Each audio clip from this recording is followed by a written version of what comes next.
Hello. Please hit like button and subscribe my channel. Also press bell icon for future video notifications. Thanks.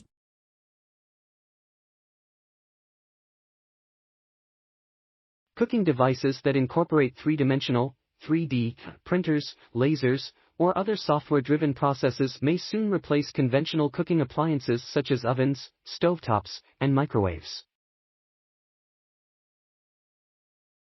But will people want to use a 3D printer, even one as beautifully designed as a high-end coffee maker, on their kitchen counters to calibrate the exact micro and macronutrients they need to stay healthy?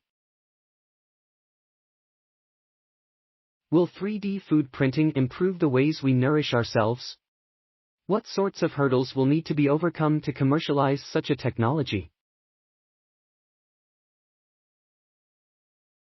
Researchers explore the benefits and drawbacks of 3D printed food technology, cooking 3D printed food with lasers as part of the system, how 3D printed food compares to the normal food we eat, and the future landscape of our kitchens. Thanks for watching. Please subscribe my channel for more videos.